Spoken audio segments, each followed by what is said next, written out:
திருமணம் முடித்தார். திருமணம் முடித்து இன்னும் இல்லறத்தை நல்லமாக நடத்தினார்கள். மன்மதன் அதையும் போலே அதையும் போலே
மன்மதனும் கதையும் போன்று அலையும் கடலும் போன்று அன்பும் மதனும் தாயின் இல்வாழ்க்கை பண்பும் பயனும் அது என்று சொல்லக்கூடிய திருவள்ளுவர் கூற்றிருக்கிறாங்க.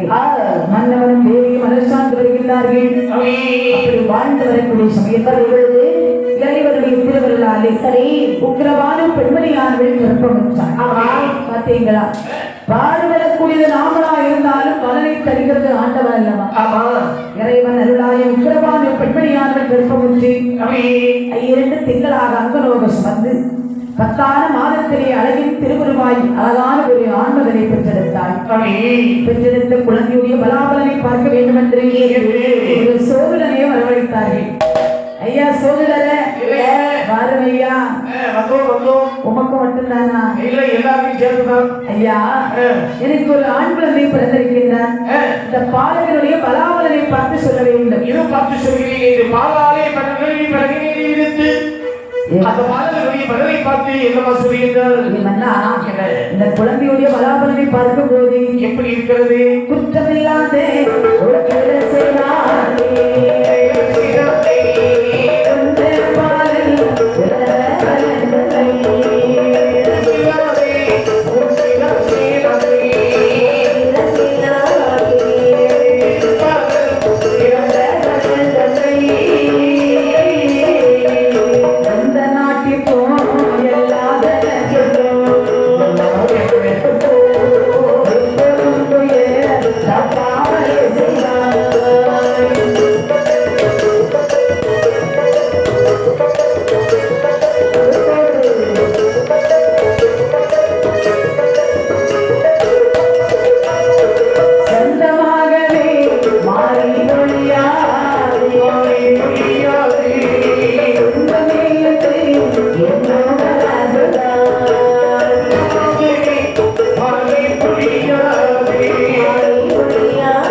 பலாபலனை பார்க்கக்கூடிய நேரத்தில் இந்த நாட்டில் இருந்தால் நல்லதே நடக்காது.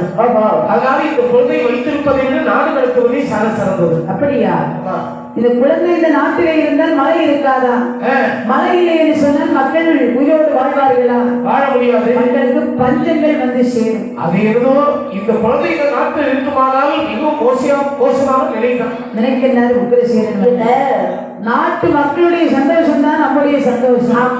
இந்த ஒரு குழந்தைக்காக மக்களுக்கு கேடு வருகிறது என்று சொன்னா சரி ஒரு கோடி மக்களை நாம இழக்க முடியாது. அதாவது இந்த குழந்தையை கொல்லவும் கூடாது, சோதரர் வார்த்தையை தண்டவும் கூடாது என்று அழகான ஒரு கஞ்ச பேரை ஒன்று எடுத்தார். கஞ்ச பேரை என்று சொன்னால் தாமரை வடிவில் உள்ள பேரை, தாமரை வடிவில் வெண்கலத்தால் செய்யக்கூடிய ஒரு பேழை. பேழையை எடுத்து பாலகனை வைத்தார். உயர்ந்த முத்து பல்களை எல்லாம் பரப்பினார். பாலகனை அதற்குள்ளே வைத்து ஒரு வாசகத்தை எழுதினார். வாழக்கூடிய முக்கிய புதவின் வாசகத்தை எப்படி எழுதினார்? வாசகத்தை எழுதி யமுனை ஆற்றிலே விடுகின்றார். யமுனை ஆற்றிலே விட்ட பெற்றமானது எப்படிமா வருகிறது? தள்ளி தள்ளி அலை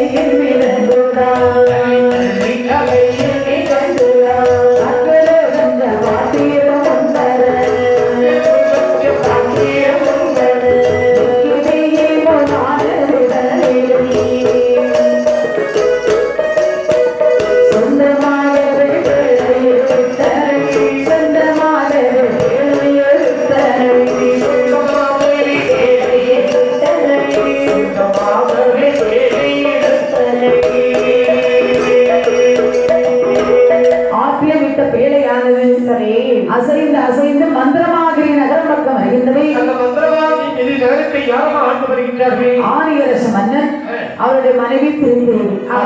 இவர்களுக்கு எல்லா செல்வங்கள் இருந்தும், சிறப்பாக வாழ்ந்து வரும்போது எல்லா செல்வங்களும் இருந்தும் இவர்களுக்கு புத்திர சந்தானம் என்பது இல்லை. ஐயோ, குழந்தை இல்லாத திருத்தேவி மங்கையானவள் தன்னுடைய கணவனை பார்த்து சொன்னார், ஆண்டவன் நமக்கு எல்லா செல்வத்தை தந்திருக்கின்றார். நாடு இருக்கிறது, நகர் இருக்கிறது, சொத்து இருக்கிறது, சுகம் இருக்கிறது. பாலால் குறையில்லை, பாக்கியத்தால் தாழ்வில்லை, சொத்தால் குறையில்லை, சுகத்தால் தாழ்வில்லை, தோட்டம் துறவை என்று எல்லா செல்வங்கள் இருந்தும் புத்திர சந்தானம் இல்லை. குழந்தை இல்லாத வாழ்வு ஒரு வாழ்வுக்கு ஆகுமா? அதாவது தோழி பெண்கள் எல்லாம் சொன்னார்கள், கங்கையை பூஜித்து வந்தால் குழந்தை கிடைக்கும் என்று சொல்லி இருக்கிறார்கள். நான் கங்கையை பூஜித்து வருகிறேன், எனக்கு அனுமதித்தார்கள் என்று திருத்தேவி மங்கையார்கள் 7 தோழிமார்களை அழைத்துக் கொண்டு சரே யமுனை ஆற்றிலே வருகின்றார். ஆற்றிலே வந்து நீராடி கொண்டிருக்கும் போது யமுனை ஆற்றிலே ஒரு பேழையானது மிதந்து வருவதை கண்டார். கண்ட உடனே தோழி பெண்கள் பார்த்து சொன்னாள், என அந்த பேரை பார்ப்பதற்கு எவ்வளவு அழகா இருக்குது பாரு. இருக்கக்கூடிய பொருட்கள் விலை உயர்ந்த பொருட்களாக இருக்க வேண்டும். ஆமா, சரி, நான் சென்று எடுத்து வருகின்றேன். ஆனால் ஒன்று, ஆக்கப்பட்ட பொருள் எல்லாம் அரசாங்கத்திற்கு சொந்தம் என்று சொல்வார்கள். சரி, இந்த பேழையில என்ன ஒரு பொருள் இருந்தாலும் நாட்டை ஆண்டு வரக்கூடிய மன்னன் இருக்கின்றானே ஆணையரசன், அவரிடத்திலே தான் நாம் ஒப்படைக்க வேண்டும். சரி, அப்படியா வேண்டும். அந்த தண்ணீரில் நீந்தி சென்றார்கள், வேலையை எடுத்தார்கள். எடுத்துக்கொண்டு ஆணையரச மன்னனுடைய கையை கொண்டு ஒப்படைத்தார்கள். மன்னா, யமுனை ஆற்றிலே இந்த பேழை வந்தது, அப்படியே அதான் எடுத்துக்கொண்டு வந்திருக்கின்றோம் மன்னா.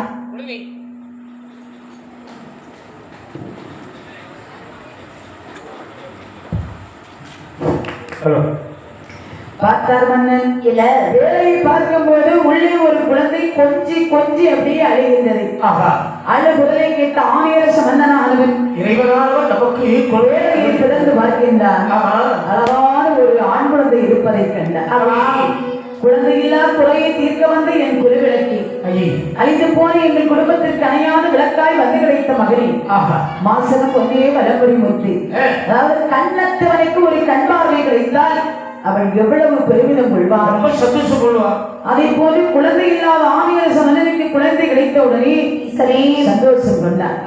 குழந்தை எடுத்தான். அந்த குழந்தையை தாளாட்டி சீராட்டி பேசூட்ட வேண்டும் அல்லவா? குழந்தை வந்த பாத்திரமோ கஞ்ச பாத்திரம். கஞ்ச பாத்திரத்திலே வந்த தன்மையாலே அந்த அதாவது அந்த குழந்தைக்கு கம்சராஜன் என்ற பெயர் வைத்தார்கள். கம்சன் என்ற பெயர் விட்டு அத்துடனே வளர்த்து வரா, அத்துடனே வளர்த்து வரா.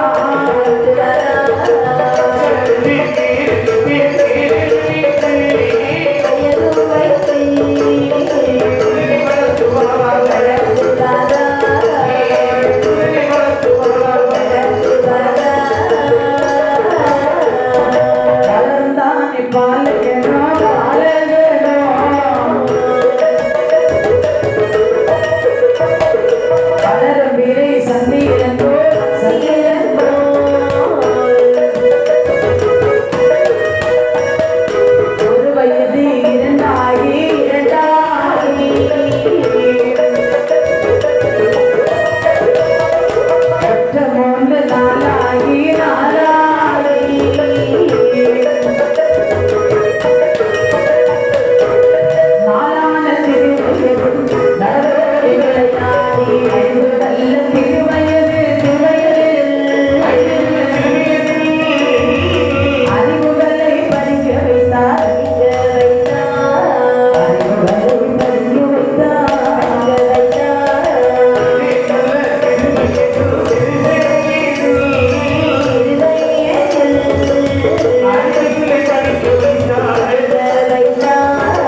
வருகின்றார். பாலகனும் வளர்ந்து வருகின்றான்.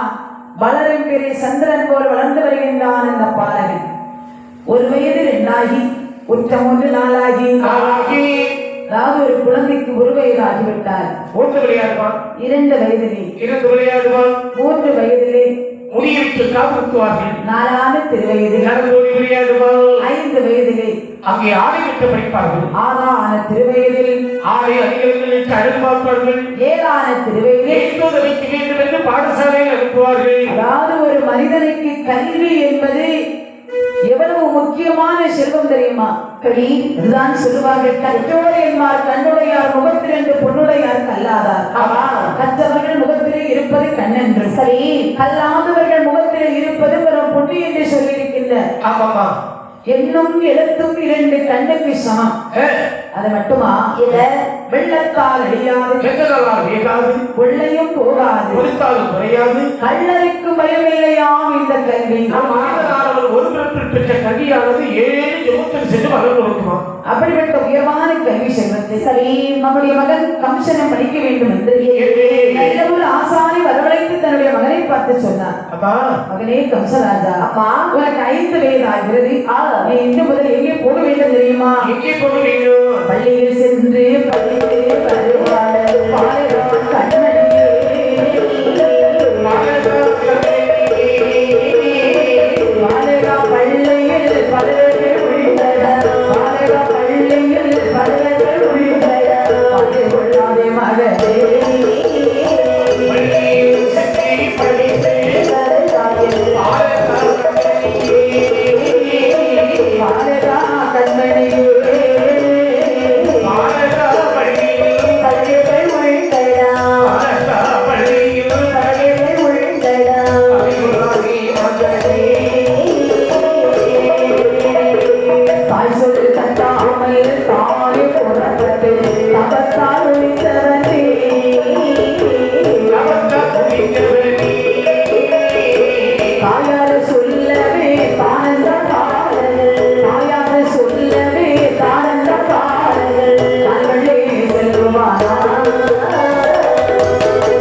பள்ளிக்கூடம் வருகின்றார்.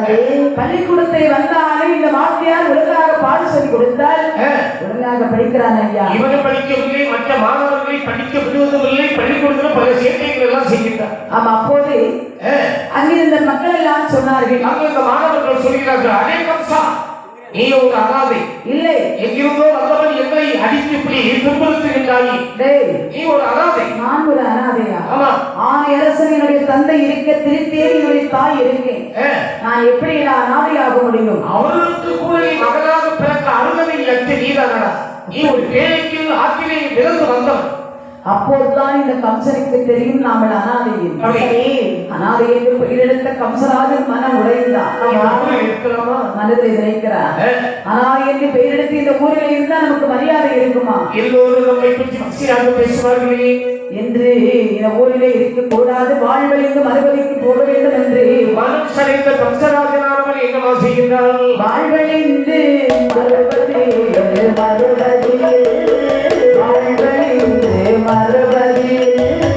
வாய்த்தக்கம் செல் போயினாய்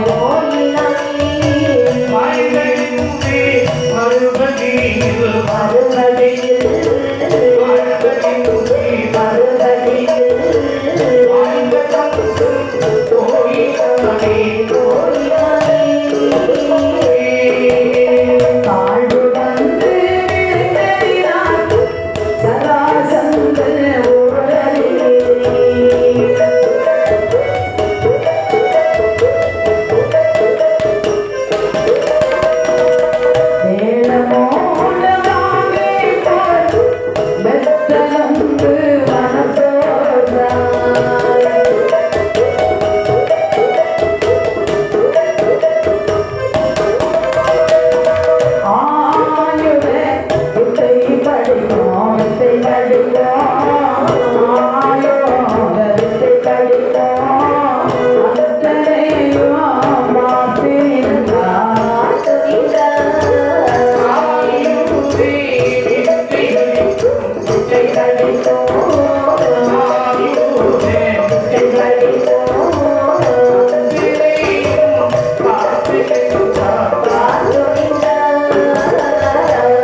நாட்டுக்கு வருகின்றார். அந்த மகர நாட்டை ஆண்டு கொண்டிருக்கின்றார் ஜராசன் என்று சொல்லக்கூடிய மன்னன். அங்கே வசுதேவர் என்று சொல்லக்கூடிய அண்ணாவி அங்குள்ள சிறுவர்களுக்கெல்லாம் 1000 பயிற்சிகள் சொல்லிக் கொடுத்துக் கொண்டிருக்கிறார்கள். வில் பயிற்சி, வாழ் பயிற்சி, ஆமா அடிமுறை பிடிமுறை, ஆமா அதாவது முன்கர்ணம் பின்கர்ணம், ஆமா மல்யுத்தம், இந்த வித்தையெல்லாம் படித்துக் கொண்டு அதாவது மக்களுக்கு மாணவர்களுக்கு எல்லாம் சொல்லிக் கொடுத்துக் கொண்டிருக்கின்றார். வரக்கூடிய வழியிலே பார்த்தா இந்த கம்சராஜ் ஆகா இந்த குருதேவர் எவ்வளவு அழகாக வில் பயிற்சி எல்லாம் சொல்லி கொடுத்துக் கொண்டிருக்கின்றார். அப்படியானால் நமக்கும் படிக்க வேண்டும். ஆனால் அவரிடத்திலே போய் நான் எனக்கு நீங்கள் சொல்லி தருவீர்களா என்று கேட்டால் சொல்லி தருவாரா? ஏன்னா கையில காசு இல்லாம வர்றோம், தாய் தந்தை யாருன்னு தெரியாத அனாதையாக வருகின்றோம், யாரும் கை கொடுப்பார்கள்? இந்த மறைவாக இருந்து அந்த வித்தை எல்லாம் பார்த்து கொண்டிருக்கின்றார். வந்தை குருநாதா, என் பெயர் கம்சராஜன். ஆணையரசன் திருத்தேவி என்னுடைய வளர்ப்பு தாயும் தந்தை. அப்படியா? இவ்வளவு நாளும் அவர்கள் தான் தாய் தந்தை என்று பாலகா நான் சொல்லிக் கொடுக்கக்கூடிய வித்தை எல்லாம் மறைவாக இருந்து பார்த்துக் கொண்டிருக்கிறீயே. எந்த ஊரு? எனக்கு மதுரமாக இருக்கிற. உன்னுடைய பெயர் என்னவோ? என்னுடைய பெயர் கம்சன். நான் ஒரு அனாதை. என்ன? நான் ஒரு அனாதை ஐயா. இங்கே வந்த விஷயம் என்னவோ? நான் எங்காவது பிரதேசம் போகலான்னு வந்து கொண்டிருக்கக்கூடிய நேரத்தில் இந்த சிறுவர்களுக்கெல்லாம் வித்தை சொல்லிக் கொடுத்துக் கொண்டிருக்கிறீர்கள். சரி, அதை எனக்கு பயிர வேண்டும் என்று ஆசையாக இருக்கிறது ஐயனே. அப்படியா? பாலகா, இனிமேல் உன்னுடைய வாயிலே இருந்து அனாதை என்ற வார்த்தை வரக்கூடாது. அதாவது நான் சொல்லிக் கொடுக்கக்கூடிய வித்தை உனக்கு படிக்கணும்னு ஆர்வம் இருக்கிறது அல்லவா? ஆமா. அப்படின்னா நான் சொல்லித் தருகிறேன், நீ கற்றுக்கொள்வாயா? ஆட்டு குருதேவா. ஆனால் கம்சன் சொன்னான், ஐயா குருதேவா, என்ன தாங்கள் சொல்லிக் கொடுக்கும் வித்தைகள் எல்லாம் கற்றுக் கொள்வதற்கு ஆவலாகத்தான் இருக்கிறது. சரி, ஆனால் தட்சிணையிட்டு படித்தால்தானே அந்த வித்தைக்கு மதிப்பு இருக்கும். ஆனால் தட்சிணை பெறுவதற்கு எங்களுக்கு ஒரு காசிலேயே. பாலகா, சொல்லிக் கொடுத்தால் உன்ன மாதிரிப்பட்ட ஆர்வமுள்ள பிள்ளைகளுக்கு சொல்லிக் கொடுக்க வேண்டும். உன்னுடைய கையிலே எப்போது கொடுப்பதற்கு காசு இருக்கிறதோ அப்போது கொடு, நான் மனமகிழோடு வாழ்த்துக் கொள்கிறேன். அப்படி ஆகத்திலிருந்து கம்சராஜனுக்கு வேண்டிய பயிற்சி எல்லாம் சொல்லிக் கொடுக்கின்றார். வித்தை, வாழ்வு வித்தை, விருப்பமுடன் காண்பறிந்தார்.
இப்படி சகல கலையும் ஓரளவு அப்படி 64 கலையும் ஓரளவு இப்படி கற்று வருகின்றார்.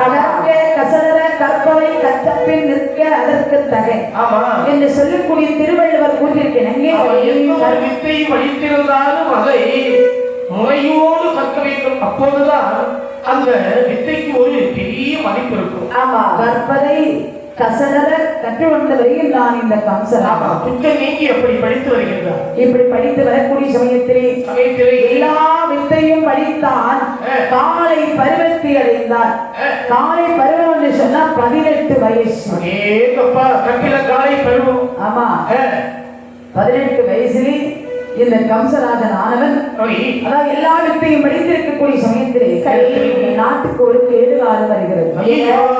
சிங்கமுகாசூரன் என்று சொல்லக்கூடிய ஒரு கொடிய மல்யுத்த வீரன் பல நாடுகளில் சென்று பல வீரர்களை வென்று பரிசுகளை பெற்று அப்படி மகர நாட்டிலே வருகின்றான். மகர நாட்டிலே வந்தவுடனே மகன் நாட்டை ஆண்டு கொண்டிருக்கின்ற ஜராசந்த மகனை பார்த்து அறை கொடுக்கின்றார். எப்படி? ஏ ஜராசந்தா, யாரடா? உன்னிடத்தில் பல வீரர்கள் இருக்கிறார்கள் என்று கேள்விப்பட்டிருக்கிறேன். பல வல்லவர்கள் இருக்கிறார்கள். அவர்கள் எல்லோரும் என்னை வென்றுவிட்டால் நான் உனக்கு அடிமை, அல்லது இந்த நாடே எனக்கு அடிமை என்று வந்து கர்ஜித்து நிற்கும் போது பார்த்தார் இந்த சராசந்த மன்னன். அப்படியானால் அடே சிங்கமுகாசுரா, என்னுடைய நாட்டிலே மல்லர்கள் இருக்கின்றார்கள். ஆனால் இவரை அவர்களோடு போர் செய்ய உனக்கு திறமை இருக்கிறதா? பார்த்து வருகின்றேன். அப்படிப்பட்ட மல்லர்கள் இந்த 1000 மல்லர்களை அப்படியே போதெடுப்பதற்கு விடுகின்றார். சரி, சிங்கமுகாசுரன் 1000 மல்லர்களையும் கொட்டி வீழ்த்தினான். அப்பா பார்த்தான் சராசந்த மன்னன், இல்ல இப்படி ஒரு வீரனா, இவனை நம்மளால் கொல்ல முடியும். ஆனால் காரணம் என்ன தெரியுமா? நமக்கு 2 குழந்தைகள், அதாவது பெண் மக்கள் இருக்கிறார்கள், திருமண வயது எட்டி இருக்கிறார்கள். அவர்களை தக்க ஒரு வீரனுக்கு தானே திருமணம் செய்து கொடுக்க வேண்டும் என்று உடனே படைய அறிவிக்கின்றார். எப்படி? வந்திருக்கக்கூடிய சிங்கமுகாசுரனை எவர் ஒருவர் கொண்டு வென்று வருகின்றாரோ சரி, அவருக்கு மன்னனுடைய மக்களை மணமளித்து கொடுக்கப்படும். இதை சுற்ற உடனே பல வீரர்கள் எல்லாரும் சென்றார்கள். ஆமா, ஆனால் சிங்கமுகாசுரனை வெல்ல முடியவில்லை. இதை கேட்டால் இந்த கம்சராஜன் ஓடோடி வருகின்றார் வசுதேவனுக்கு. சிங்கமுகாசுரன் என்று சொல்லக்கூடிய ஒரு ஆணவக்காரன் இங்கே வந்திருக்கின்றார். சரி, அவனை வென்று வருவதற்கு தாங்கள் எனக்கு அருள் புரிய வேண்டாம் அப்பா. அவனோ பெரிய மல்யுத்த வீரன், நீயோ பாலகன், இப்போதுதான் வித்தையெல்லாம் கற்றிருக்கின்றார். இது பாருங்கள், தங்களுடைய அருள் இருந்தால் எந்த வீரர்களை வென்று வருவதற்கு என்னால் முடியும். அப்படியா? நீங்கள் ஆசை இருந்தால் போதும். வெற்றி உனக்கு என்று வெற்றி திறவிட்டு வெளியேற்றி வைக்கின்றார். சரி, போருக்கு வருகிறான் கம்சராஜன். வெற்றி சிங்கவாகனே கம்சராஜன்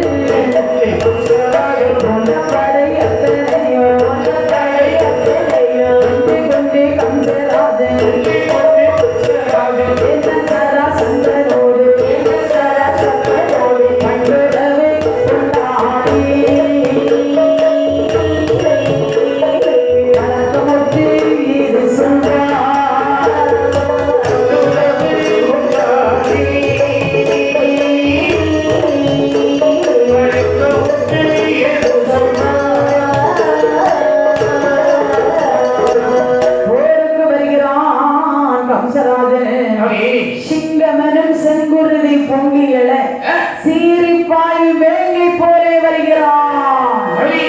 அடே சிங்கமுகாசுரா, சராசந்த மன்னனோடு போருக்கு வந்தவன் நீதானே. உனக்கு திறமை இருந்தால், உனக்கு வீரம் இருந்தால், வாழ் வீச தெரிந்தவனாக இருந்தால், வெள்ளெடுத்து போர் மொழியை தோல் வலிமை கொண்டவனாக இருந்தால், அடிமுறை தெரிந்தவனாக இருந்தால், அதாவது 8 வில்லை தோடுகளில் 2 யார் வெற்றி அடைவார் என்பதை பார்த்து விடலாம் என்று கம்சனுக்கு சிங்கமுகாசுரனுக்கும் 7-8 நாளாக வெற்றி தோல்வி இல்லாமல் போர் நடந்து கொண்டிருக்கிறது. காரணம் என்ன? ஏனென்றால் இருவரும் சமத்து நிலையில் உள்ளார்கள். சத்தையாரை பலப்படுத்தவர்கள் இவர்கள் இருவேரும். அதனால் வெற்றி தோல்வி இல்லாமல் அப்படி சண்டை நடந்து கொண்டிருக்கிறது. முடிவிலே கம்சனே வெற்றி பெற்றான். சிங்கமுகாசுரனுடைய கால மாறி தலைகீழ பூமியை அடித்தான். அந்த இடத்திலே உயிரை மாய்த்தான். மலை போல் வரக்கூடிய பாரத்தை பனி போல் அகற்றினான் கம்சராஜன். இதையெல்லாம் பார்த்துக் கொண்டிருந்தாரே சராசந்த மன்னன். ஓடோடி வந்தான். கம்சனை அப்படி கட்டி தழுவினான். பாலகா, வீரன் என்றால் வீரன் நீயே. வீரத்துக்குரிய திறமை உன்னிடமே இருக்கிறது. அப்படியானால் சொன்ன சொல் தவறாமல் என்னுடைய மக்களை உனக்கு நான் மனமுடித்து தருகின்றேன். ஆனால் திருமணம் முடித்து தருவது என்று ஐயமில்லை. ஆனால் உன்னுடைய திருமணத்தில் உன்னை பெற்றவர்கள் வரவேற்கும் அல்லவா? அவர்கள் மகிழ்ச்சி அடைவார்கள் அல்லவா? மன்னாதி மன்னவா, என்ன பெற்றவர்கள் எங்கு இருக்கின்றார்கள் யார் என்று எனக்கு தெரியாது. வளர்த்த தாயும் தந்தையும் மந்திரமாதிரி நகரத்திலே ஆணையரசன் திருத்தேவி இருக்கின்றார்கள். சரி, அவர்களைத்தான் எனக்கு தெரியும். அவர்கள் வளர்ப்பு தாயும் தந்தையும். அப்படியா? ஆமா. யாராக இருந்தாலும் யாருக்கு இல்ல உடனே மந்திரமாதிரி நகரில் சென்று ஆணையரசன் திருத்தேவி தக்க மரியாதையோடு அழைத்து வாருங்கள். இதோ சென்று அழைத்து வருகின்றோம். உடனே மன்னன் சொன்ன வார்த்தை கேட்டு மன்னனோட வார்த்தை கேட்டு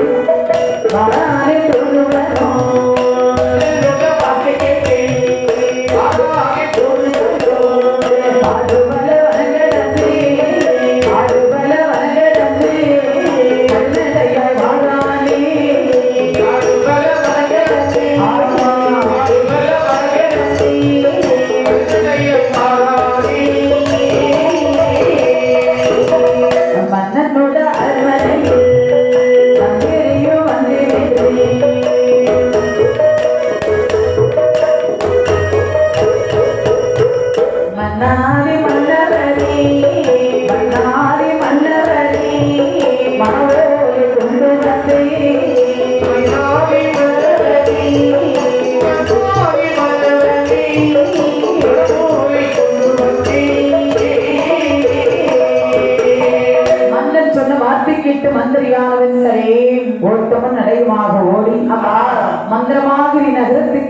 வருகின்றான். அந்த மந்திரவாதி எதிரிலே வந்து வாய்க்காவலனை பார்த்து சொல்கிறார். வாய்க்காவலனை, இல்ல உன்னுடைய மன்னனை நான் பார்க்க வேண்டும். அப்படியா? ஆமா.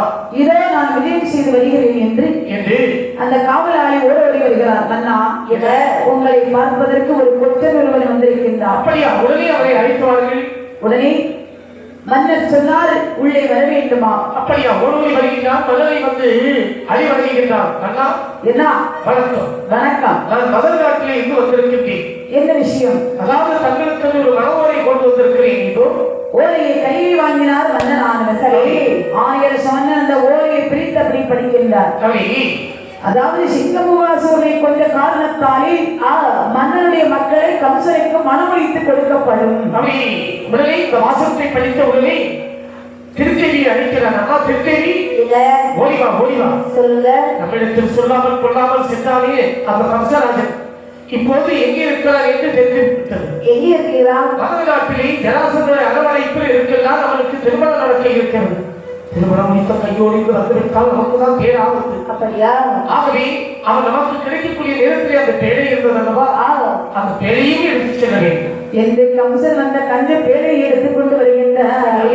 சொந்த மண்ணின் பேழை ஏது புருஷமுடன் தானே, சொந்த மண்ணின் பேழை ஏது புருஷமுடன் தானே, வாசித்து பார்க்கும் போதே வாசித்து பார்க்கும் போதே வாழ்வதுரா பதிவேலே, வாசித்து பார்க்கும் போதே வாசித்து பார்க்கும் போதே வாழ்வதுரா பதிவேலே, தேசமைக்கும் உத்தரசேனன் செல்வன் என்று தானே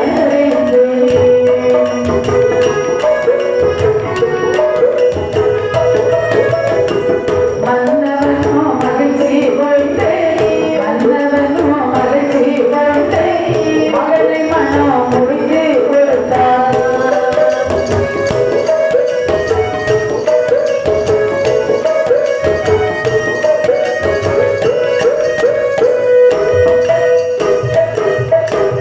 கம்சன் வந்த கஞ்ச பேழையை எடுத்துக்கொண்டு அந்த மன்னனானவன் ஆவியரச மன்னனுடைய முன்பிலே வருகின்றார். வாருங்கள் வாருங்கள் ஆணையரசரி, வந்து அமருங்கள். ஆஹா, இப்படிப்பட்ட ஒரு பாலகனை அடைவதற்கு தாங்கள் புண்ணியம் செய்திருக்க வேண்டும். ஆவா, என்ன தாங்கள் தவறாக நினைக்க வேண்டாம். எது? இதோ இருக்கிறானே கம்சன். கம்சன் எங்களுடைய பாலகன் அல்ல. சுமார் ஒரு 22 வருடங்களுக்கு முன்னாடி ஒன்பதாக யமுனை ஆற்றிலே இதோ இருக்கிற பேழை. அந்த பேழை வந்தது. பேழைக்குள்ளேதான் இந்த கம்சநாதன் எங்களுக்கு பிள்ளையாக கிடைத்தார். அப்படியா? ஆமா. அந்த பேரையை கொண்டு பார்க்கிறேன். ஆகட்டும். என்று பேரையை திறந்து பார்க்கக்கூடிய நேரத்தில் வட மதுரை ஆளக்கூடிய உக்கிரசேன புதவன் என அறிந்தார். சரி, மிகவும் சந்தோஷம் அடைந்தார். ஆமா. நம்மிடம் ஏழாட்டு மகன் அல்லவா, பேரரசர் அல்லவா அந்த உக்கிரசேனர்.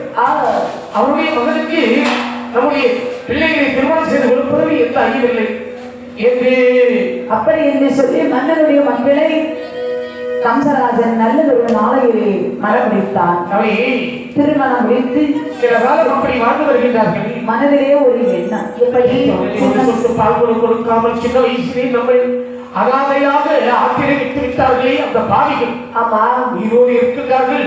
அவர்களை சுமக்கலாமா? கூடாதே. உடனே புறப்பட வேண்டும். நமக்கு ஜென்ம எதிராளி நம்முடைய தாயும் தந்தையும். ஈனம் இரக்கமற்ற கம்சராஜன் தாய் தந்தையை விடுத்து சிறையிலே வைக்க வேண்டும் என்று எதிராளி தாய்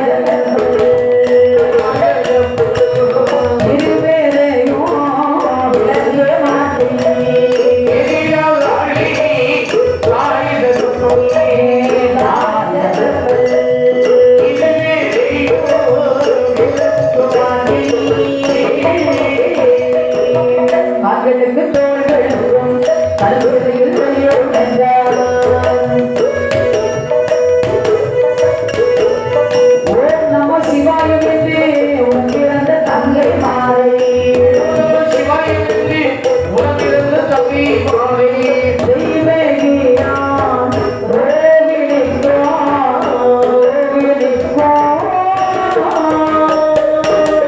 சிறந்த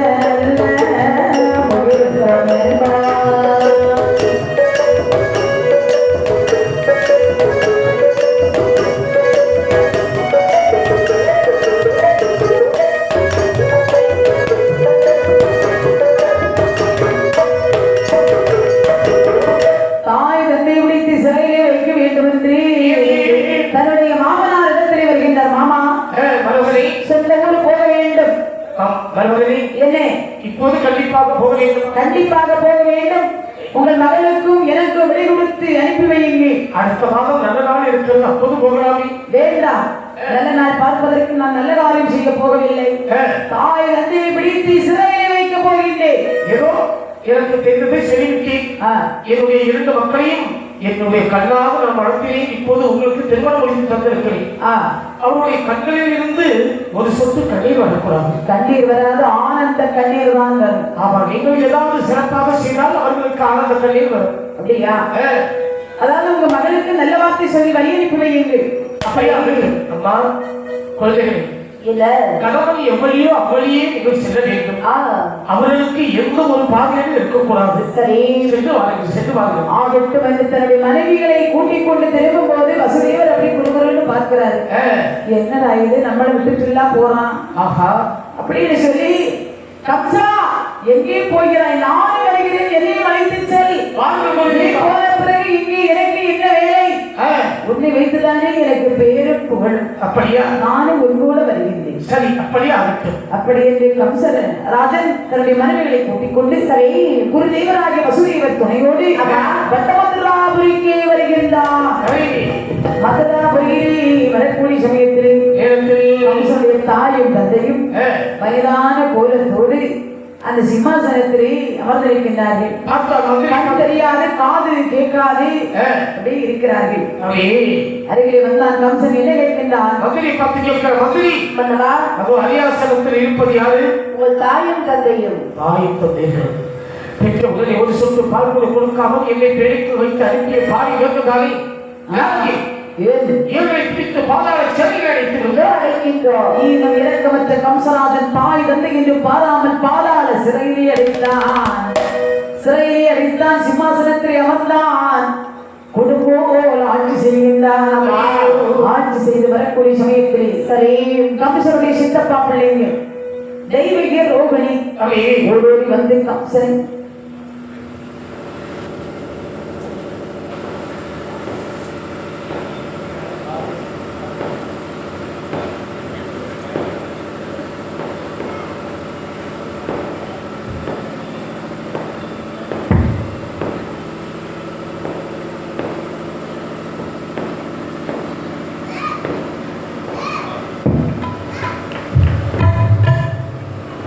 இப்படியாகவே சரி தெய்வீக ரோகிணி ஓடோடி வருகிறார்.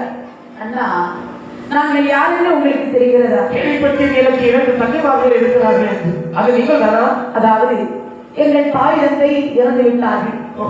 நாங்களோ என்னுடைய பெரியப்பா பெரியம்மா அடைக்கலமாக நாங்கள் வாழ்ந்து வந்தோம். நீ வந்த நாள் முதலாய் 2 பேரையும் சிறையில் வைத்தால் இப்போது எங்களுக்கு சொந்த பந்து வந்து நீ மட்டும்தானே இருக்கிறார். எங்களுக்கு நீங்கள் தான் அடைக்கலம் கொடுக்க வேண்டும். கவலைப்பட வேண்டாம். நீங்கள் திருமண வயதை எட்டிவிட்டீர்கள். ஆமா, உங்களுக்கு அழகான முறையில் திருமணத்தை நடத்துவது என்னுடைய கடமை ஆகட்டும். யாருக்கு திருமணம் செய்து கொடுப்பது என்று அப்படி யோசித்துக் கொண்டு இருக்கக்கூடிய வேளையில் எல்லாரும் சிறிய மன்னர்களையும் அப்படி தெய்வீக ரோகிணியுடைய ஜாதகத்தை பார்க்கின்றார்கள். எந்த மன்னரும் இவர்கள் ஜாதகத்திற்கு பொருத்தமில்லை. கடைசியாக வசுதேவரை எட்டி பார்த்தார். ஆமா, சிறு வைத்தியராமல் அனாதையாக அங்கிருந்து வரைந்து கொண்டிருக்கக்கூடிய நேரத்தில் நமக்கு அடைக்கலம் கொடுத்து எல்லா வீட்டிலையும் செடி கொடுத்தவர் அந்த வசுதேவர். ஆமா, ஆனால் அவர்களுக்கு ஒரு துணை வேண்டும் அல்லவா? அப்படியானால் நாம் 2 தந்தைகளையும் அவர்களுக்கு திருமணம் செய்து கொடுத்தால் என்ன? ஆமா, அப்படி என்று சொல்லி வசுதேவரிடத்திலே ஒரு அபிப்பிராயம் கேட்க வேண்டும் அல்லவா? ஏன்னா பொண்ணு 2 சிலவங்க யோசிப்பாங்க. ஆமா, வசுதேவரை அழைத்து கேட்டார். வசுதேவரே, ஐயா, என்னுடைய தங்கைமார்களை திருமணம் செய்வதற்கு தங்களுக்கு சம்மதம் தானா? அப்படின்னு சொல்லி வசுதேவருக்கு தெய்வீக ரோகிணியை திருமணம் முடித்து கொடுக்க வேண்டும் என்று எல்லா தேசத்திற்கும் எல்லா தேசத்து மன்னருக்கும் அழைப்பு கொடுத்தார். சரி, திருமண நாள் வருகிறது. கல்யாண பந்தல் வைக்கிறார்கள். திருமணி தொழிலிருந்து மணவரையை தன் சொல்லிட்டார். முத்தாலே மாலை கட்டி மூளையெல்லாம் தொழிலிட்டார். ஈழப்பட்டு தாங்கிட்டு தாங்கிட்டு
மல்லிகை மலர்களால் ஓவியங்களாம் அப்படி பனமரத்தை கொண்டு வந்து பந்தற்கால் நாட்டினார்கள். வெள்ளமரத்தை கொண்டு வந்து தெருவெல்லாம் அலங்கரித்தார்கள். மட்டி புலியை வெட்டி கொண்டு வந்து பந்தலிலே கட்டி தொங்க விட்டார்கள். சிங்கக்குழியை கொண்டு வந்து சிரிக்க ஆபாக்கியை தொங்க விட்டார்கள்.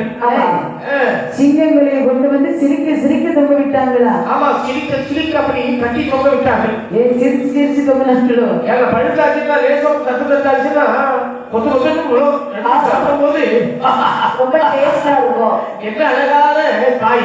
ஆமா, இன்னைக்கு நல்லா இருக்குப்பா. அப்படி என்று எல்லா தேசத்து மன்னர்கள் அமர்ந்திருக்க அந்த வசுதேவரை மாப்பிள்ளை கோலம் செய்து மணவரையிலே அமர வைத்தார்கள்.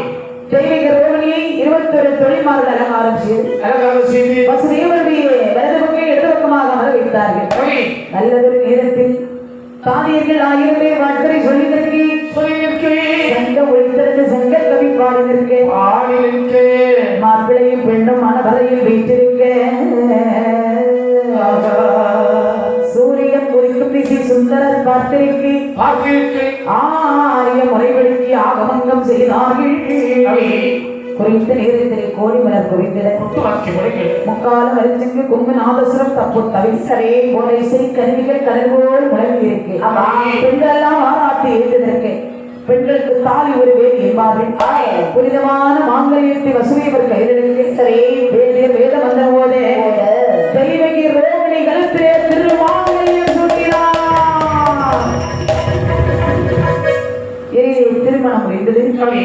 திருமணம் முடிந்தது. பார்த்தான் இந்த கம்சராஜன் தங்கைமார்களுக்கு ஸ்ரீதனம் கொடுக்க வேண்டும், ஒரு அண்ணனுடைய கடமை இல்லவா? அப்படியே தங்கைமார்களுக்கு ஸ்ரீதனமாக என்ன கொடுக்கிறான் தெரியுமா? என்னமா கொடுக்கிறார்?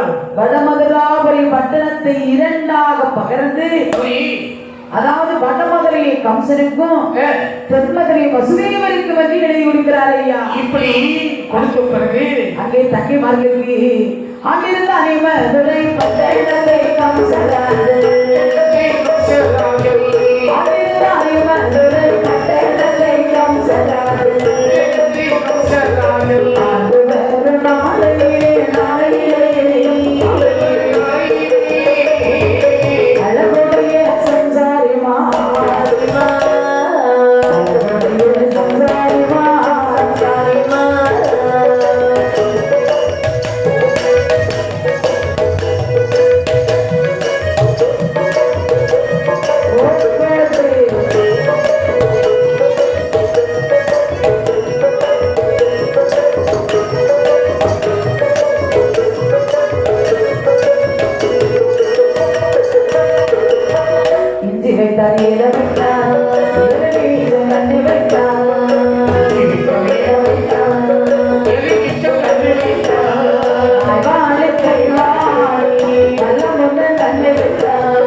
வடமதுரை கம்சராஜன் தென்மதுரை வசுதேவரும் ஆண்டு வரக்கூடிய சமயத்தில் சிறப்பாக ஆண்டு வரக்கூடிய நேரத்திலே வசுதேவருடைய நல்லாட்சியின் காரணத்தால் அந்த நாட்டிலே மாதமும் மாறி மழையாண்டு பெய்து வருடம் 3 போவிளைகிறது.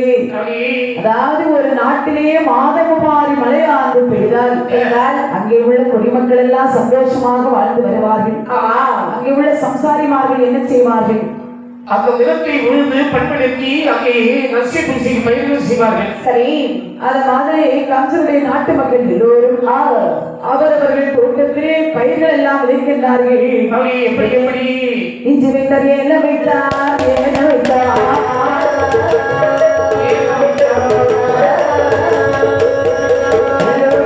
கண்ணை வைத்தார்,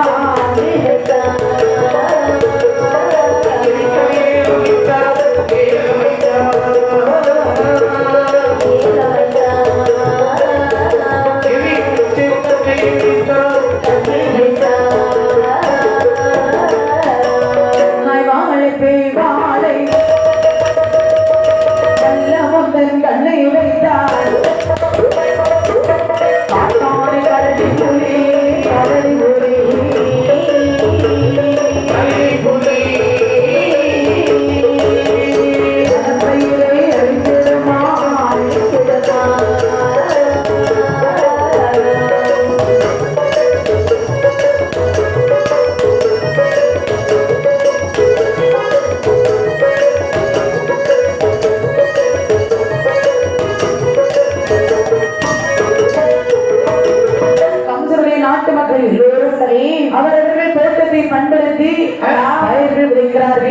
இங்கு வைத்தார் ஏழ வச்சார் எலுமிச்சம் தட்டு வைத்தார்கள். நாய் வாழை பேய் வாழை நல்ல முதல் கண்ணை வைத்தார். ஆமா, காவிரி குமரது ஆமா, மரவள்ளி கிழங்குகள் வைத்தார்கள். கடலை தோட்டம் போடுறாங்க. ஆமா, இப்படி பல பல தோட்டங்கள் இருக்கிறார்கள். நீங்க என்ன தோட்டம் போடுறீங்க? நாங்க கரும்பு தோட்டம் போடலாம்னு இருக்கிறோம். நீங்க வாழை தோட்டம் போட போறேன். ஓஹோ, அப்படின்னு சொல்லி சரி, அவரவர்கள் விருப்பத்திற்கு ஏற்றவாறு பயிர்கள் போடுறாங்க. பயிர்கள் எங்கு பார்த்திருந்தாலும் பச்சை பச்சை பச்சை என்று அப்படியே இருக்கிறது. விளைந்து பலன் எடுக்கலாம் என்ற தருவாயிலே சரி பார்த்து வாழக்கூடிய வனமிருகம் எல்லாம் பயிர்களை அழித்து நாசம் செய்கின்றது. ஐயோ, பார்த்தார்கள் சம்சாரிமார்கள். தம்பி, எவ்வளவு கஷ்டப்பட்டு நம்முடைய தோட்டத்திலே பயிர்கள் விளைத்தோம். பலன் எடுக்கலாம் என்ற சமயத்திலே காட்டிலே வாழக்கூடிய வனமிருகம் எல்லாம் பயிர்களை அழித்து நாசமாக்கி விட்டது. ஐயோ,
இப்படியாகவே சம்சாரிமார்கள் எல்லோரும் பார்த்தார்கள். தம்பி, எவ்வளவு கஷ்டப்பட்ட தோட்டத்திலே பயிர்கள் வைத்தோம்.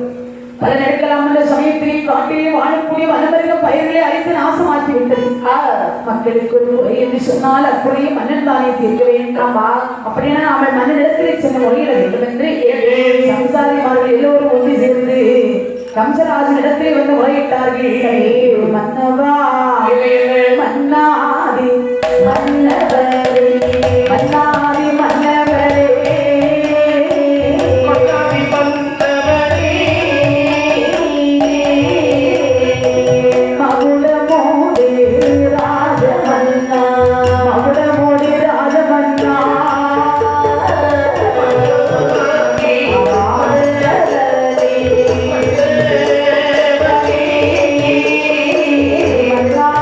மன்னவரே,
வைத்தார்கள். மன்னாதி மன்னவா, நாங்கள் நிலத்தை உறுதி பண்படுத்தி நாங்கள் எல்லோரும் ரசிய பூச்சிகள் பெயர்களெல்லாம் செய்தோம். சரி, எல்லாம் தெளி கொடுக்கக்கூடிய தருவாயில் காற்றிலே உள்ள விலங்குகள் எல்லாம் நாட்டுக்குள் புகுந்து அங்கே ரசிய பூச்சிகள் எல்லாம் அழித்துக் கொண்டிருக்கிறது. சரியா? ஆமா. உனக்கு என்னாச்சப்பா? கரும்பு தோட்டத்தை அழித்து விட்டது காட்டாவை. கரும்பு தோட்டம்? ஆமா. அம்மா எவ்வளவு வைத்திருந்தாய்? 2 ஏக்கரை போட்டுட்டேன். அப்படியா? ஆமா. இப்போது ஒரு கரும்பு கூட கிடையாது. அப்படியானா ரொம்ப கஷ்டம் தானே. மக்களே, நீங்கள் எதுக்கு கவலைப்பட வேண்டாம், அஞ்ச வேண்டாம், பதற வேண்டாம். எந்த மக்களே அஞ்ச வேண்டாம், பதற வேண்டாம். எந்த மக்களே ஆலோசனை பண்ண வேண்டாம். எந்த மக்களே ஆலோசனை பண்ண வேண்டாம். எந்த மக்களே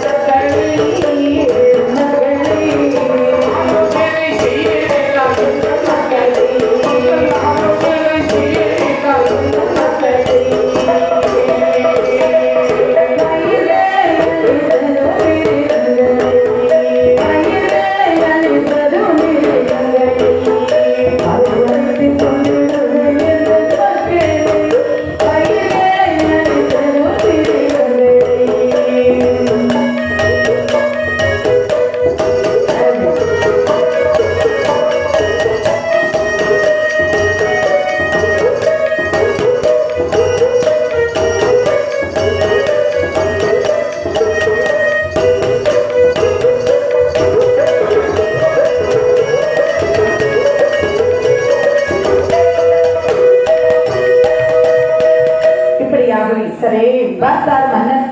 சம்சாரி மார்களே, நீங்கள் எதுக்குமே கவலைப்பட வேண்டாம். சரி, என்னுடைய ஆட்சி காலத்திலே மக்களுக்கு ஒரு கஷ்டம்னு சொல்லி ஒரு நாள் வராது. மந்திரி, மக்களுக்கு வேண்டிய நிவாரணத்தை கதானாவில் இருந்து எடுத்து கொடு. அப்படியாகட்டும். நாளை தினத்தில் நாமல் வனவேட்டைக்கு புறப்பட வேண்டும். படைகளை எல்லாம் சேகரி. அப்படியாகட்டும் என்று சொன்ன உடனே மக்களுடைய குறையை தீர்க்க வேண்டும் என்று கம்சராஜன் வனவேட்டைக்கு புறப்பட்டார்.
மந்திரி சொல்ல படைகளை எல்லாம் தயார் செய்து விட்டாயா? வேட்டைக்கு புறப்பட வேண்டும். புறப்பட வேண்டும். இந்த மக்களுடைய குறையை தீர்க்க வேண்டும் என்று கம்சராஜன் வனவேட்டைக்கு புறப்பட்டார். சரி, யானைப்படை, குதிரைப்படை, படை, வேறு என்ன படை? அதாவது படைகளை எல்லாம் தெரிவித்துக் கொண்டு கம்சன் வரக்கூடிய ரதத்தில் ஒரு சிங்கக்கொடியானது பறக்கிறது. சிங்கக்கூடிய பறக்கும் தான் தெரியும். என்னையா? சிங்கபுராசுரன் என்று சொல்லக்கூடிய கொடியவரை அழித்தார் அல்லவா? ஆமா. ஆகவே சிங்கக்கொடியை அந்த தேரிலே பறக்கிவிட்டார். அலங்காரம் செய்யப்பட்ட ரதத்திலே அமர்ந்தார் 7 யானை பலன் கொண்ட கம்சன். வேண்டிய படை பதாதிகளோடு கம்சராஜன் என்ன எடுத்து வருகிறார் தெரியுமா? வலையெடுப்பார், சிலையெடுப்பார், அம்பு அம்பரா கூட எடுப்பார், ஆயுதங்கள் வலையெடுப்பார், எல் போட்டால் கீழ்விழாத எல்குரலை சேனைப்படை வைத்துக் கொண்டு அரசவனன் முன்னே வர அவன் பிறகு படைகள் எல்லாம் வருகிறது. படைகளே வேகமாக செல்லட்டும். கம்சன் வரக்கூடிய ரதமானது வசதியில வாழ்ந்து வருகின்றாரே அந்த தெரு. தெருவக்கமாக அந்த ரதமானது வந்து கொண்டிருக்கிறது. பார்த்தால் தெய்வீக ரோகிணி ஒரு முனையிலே ஒரு ரதம் வந்து கொண்டிருக்கிறது. ஆமா. அது யாருடைய ரதம் என்று பார்த்தாயா? அடி, இல்ல நம்முடைய அண்ணனுடைய ரதத்தானி வந்து கொண்டிருக்கிறது. அது அண்ணன் தான் கருவினர் எப்படி சரியா சொல்றேன். சிங்கக்குடியானது பறந்து கொண்டிருக்கிறதா? அம்மா இதுல கேட்கலாம் எத்தனை போறாங்க எங்க போறாலும் தெரியவில்லை. கனிமறைக்கு கேட்கலாம். அப்படி என்று சொல்லி தெய்வங்க ரோகிணி ஓடோடி வந்தாள். கம்சன் வரக்கூடிய ரதத்தை நிறுத்தினாள். ரதத்தை நிறுத்தினாள். ஆமா, இவ்வளவு வேகமாக நீங்க எங்கன்னா போகிறீர்கள்? நம்முடைய நாட்டில் உள்ள சம்சாரிமார்கள் எல்லாம் தோட்ட பயிர்கள் என்றார்கள். அந்த தோட்ட பயிர்கள் எல்லாம் வந்து காட்டு விலங்குகள் வந்து அழித்து விட்டது. அந்த விலங்குகளை வேட்டையாடுவதற்காக போகிறோம். அண்ணா, நீங்க வேட்டையா போகிறீர்கள்?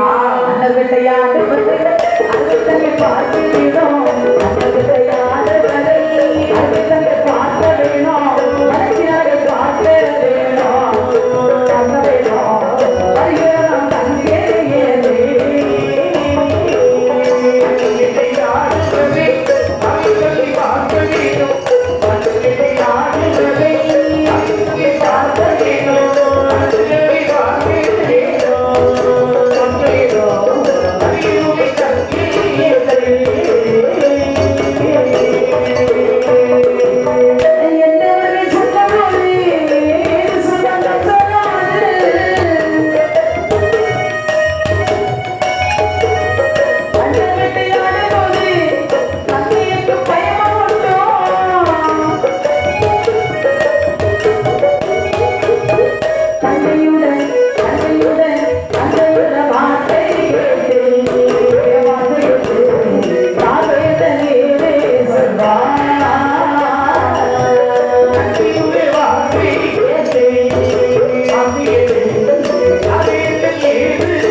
நீங்கள் வேட்டையாடின அழகை நாங்கள் இது நாள் வரைக்கும் பார்த்ததில்லை.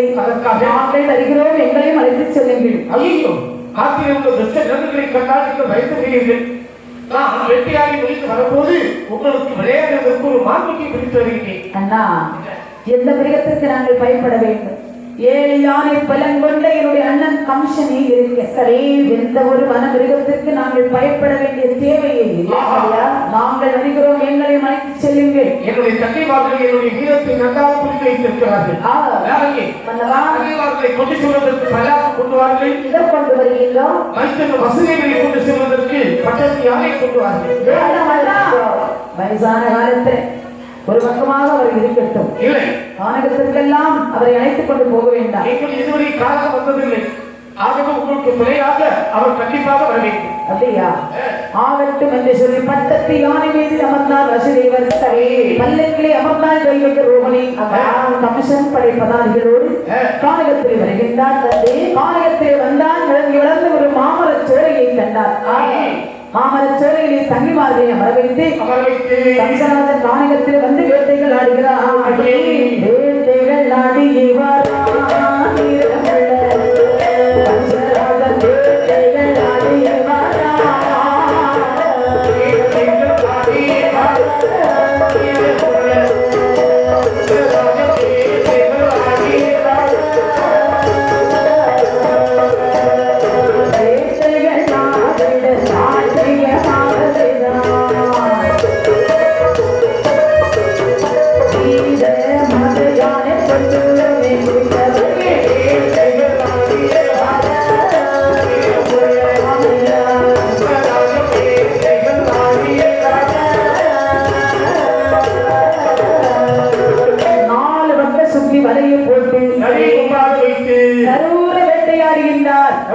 வேட்டை என்று சொன்னால் உச்சி திருவமட்டு உள்மலையில் வேட்டையாடி, அடி திருவமட்டும் அடுத்த மலையில் வேட்டையாடி, வேட்டையாடி பொழுது சாய்கிறது. மந்திரி, இன்னைக்கு வேட்டையாடுவது போறோம், மற்றுமுள்ள மிருகத்தை நாளைக்கு வேட்டையாடலாமே. என்ன தெரியுமா?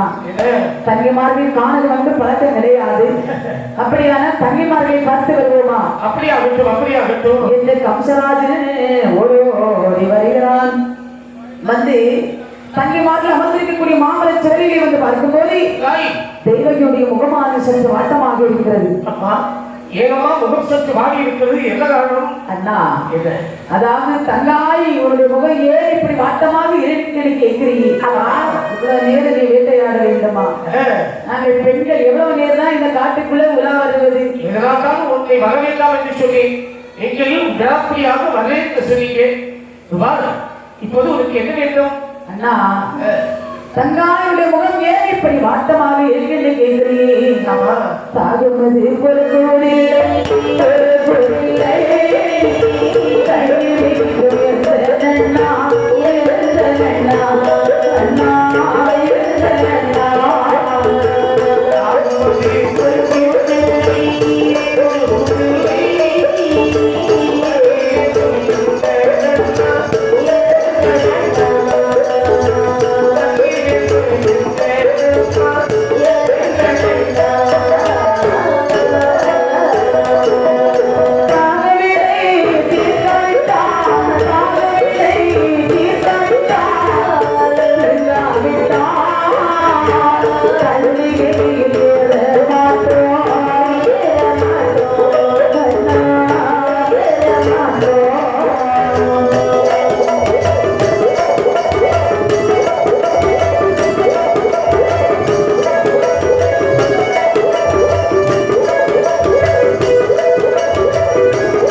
அண்ணா தண்ணீர் தாகமாக இருக்கேன்னா, தாகம் ஒரு பக்கம், பசி ஒரு பக்கம். இப்போது தண்ணீர் இல்லாவிட்டால் நான் இறந்து விடுவேன் என்று எனக்கு தெரிகிறது. என்ன நாவோ வாடுகிறது, கண்ணோ சொல்கிறது. கவலைப்படாதே, இதோ தண்ணீருக்கு ஏற்பாடு செய்கிறேன் மந்திரி. மன்னவா, ஏதாவது சென்று தண்ணீர் கொண்டு வாருங்கள். இதோ சென்று கொண்டு வருகிறேன் மன்னவா. என்று மந்திரியார் அவர் வெள்ளி வங்கை கையில் எடுத்துக் கொண்டு அப்படி காரணமாக வெளியாக வருகின்றார். அங்கே தண்ணீர் பார்ப்பதற்கு வருகின்றார். ஓட்டமோ நடையுமாவே, நடையுமாவே,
கமலத்தை கையிலே தூக்கினார்.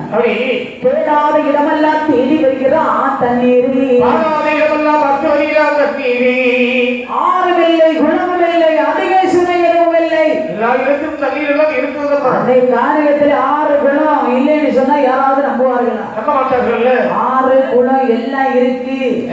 ஆனா குடிக்க நல்ல தண்ணீர் போட முடியும். ஐயோ, இந்த மிருகங்கள் எல்லாம் அந்த தண்ணீரில் சென்று அப்படி இருந்து தண்ணீர் எல்லாம் வாசலில் இருந்தது. ஆமா, ஆகவே தண்ணீர் இருக்காமல் அப்படி வருகின்றார். அண்ணா, பல இடங்களில் தேடியும் நல்ல தண்ணீர் கிடைக்கவில்லை. அண்ணா, என்ன தண்ணீர் இல்லையா? தண்ணீர் இருக்கிறது, ஆனால் நல்ல தண்ணீர் கிடைக்கவில்லை.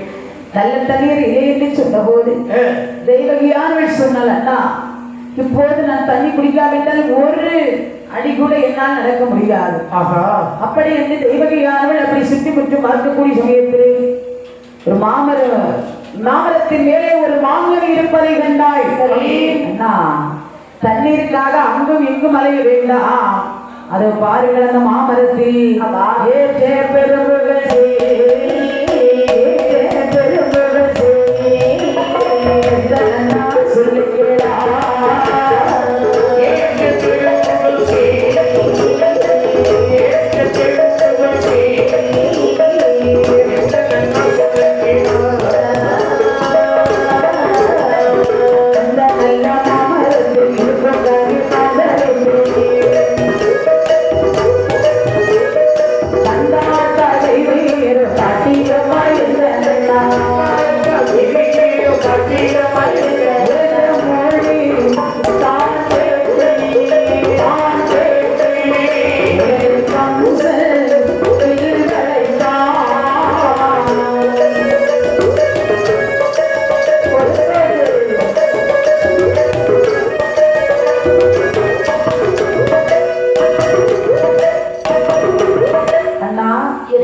தண்ணீருக்காக அங்கும் இங்கும் அலைய வேண்டாம். அதோ பாருங்கள், அந்த மாமரத்திலே ஒரே ஒரு மாங்கனி இருக்கிறது. அந்த மாங்கனி எனக்கு பறித்து தந்தால் என்னுடைய பசியானது தீருமண்ணா. அப்படியா? ஆமா. சரி, இதோ பறித்து தருகிறேன். உடனே இந்த கம்சராஜன், சரி, அது யாருக்கு சொல்லப்பட்ட மாங்கனி, அது எவ்வளவு பெருமை வாய்ந்த மாங்கனி இல்லை இந்த கம்சன் பார்க்கவில்லை. இல்லை, கேட்டது தங்கை அல்லவா, எடுத்தாரே வெல்லதையோ, எடுத்தாரே வெல்லதையோ, கொடுத்தாரே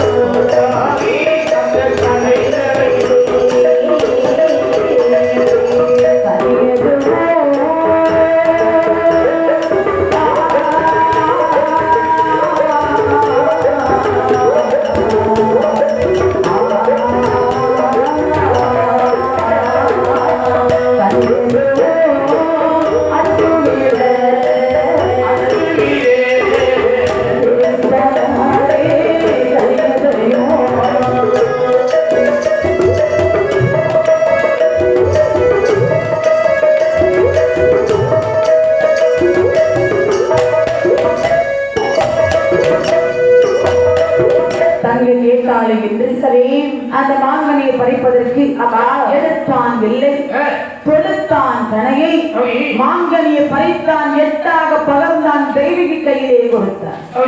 அந்த 8 துண்டு மாம்பழத்தையும் தெய்வகிக்கு அதுல ஒரு துண்டு கூட கொடுக்கல. 8 துண்டு மாம்பழத்தையும் தெய்வகி சாப்பிட்டார். அண்ணா, பசியானது தீர்ந்தது, அரண்மனைக்கு போகலாமே. மறுபடியும் தெய்வீக ரோகிணி பல்லக்கிலே அமர்ந்தார். ஆமா, வசதிகள் பட்டத்தை யானை மீது அமர்ந்தார். கம்சராஜன் படை பதாதிகளோடு சரி மறுபடியும் தன்னுடைய நாட்டுக்கு புறப்பட்டு வருகின்றார். புறப்பட்டு வரக்கூடிய சமயத்தில் சரி இந்த கம்சன் பறித்து கொடுத்தாரு இந்த மாங்கனி.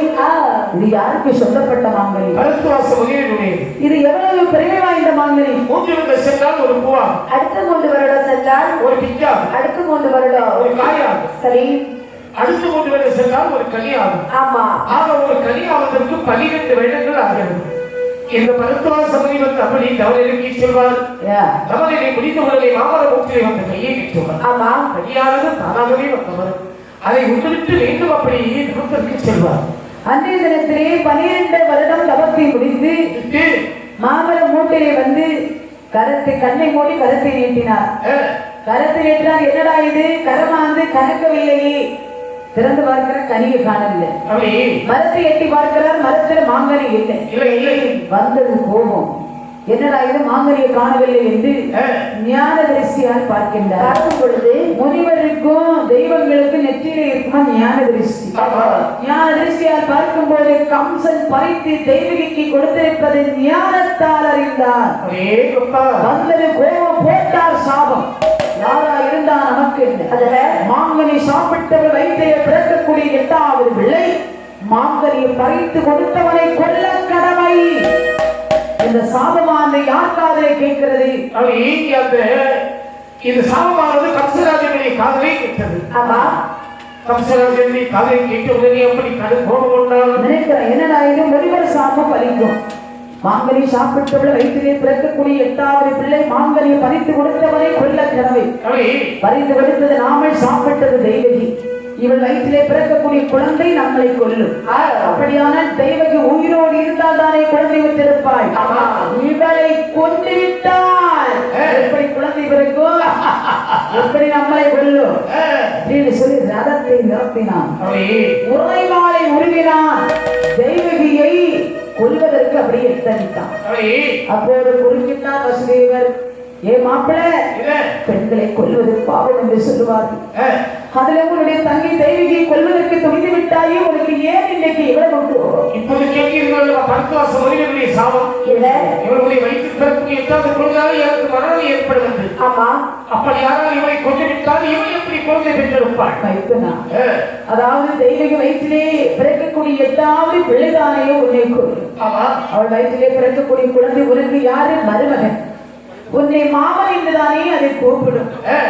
மாமாவை எந்த மருமகனாலும் கொல்லுவான். விட்டுவிடுங்கள். அப்படியாகட்டும் என்று அதாவது உங்களை நான் எப்படி நம்புவது? எப்படியோ சொன்னான் கேட்கவில்லை. உங்களுடைய சாபம் வரைக்கும் அல்லவா? அப்போது சொன்னார், மச்சான், தெய்வகி வயிற்றிலே எத்தனை குழந்தை பிறந்தாலும் அத்தனை குழந்தை முட்டையிலே தந்து விடுகிறேன். தெய்வகியை நீங்கள் கொல்ல வேண்டாம். உங்களை எப்படி நம்புவது? இதோ தலையை காட்டுங்கள். ஆமா, கையை சத்தியம் தலை வலிச்சு போயிடும்.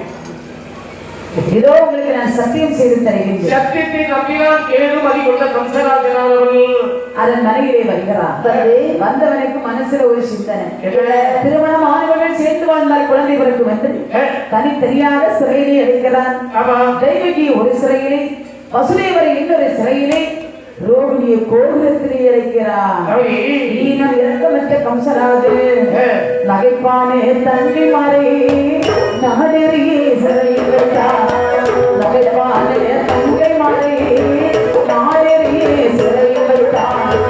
சிறையடியே அழுதுகின்ற தெய்வகியாள் ஒரு குழந்தை. சிறையடியே அழுதுகின்ற தெய்வகியாள் ஒரு குழந்தை.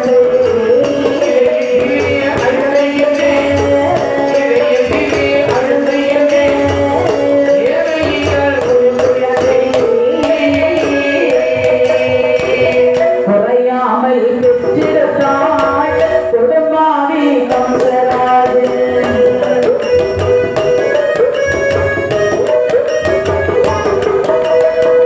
மதையானை போல வந்து மைதனையும் வென்றுவிட்டார். மதையானை போல வந்து மைதனையும் வென்றுவிட்டார்.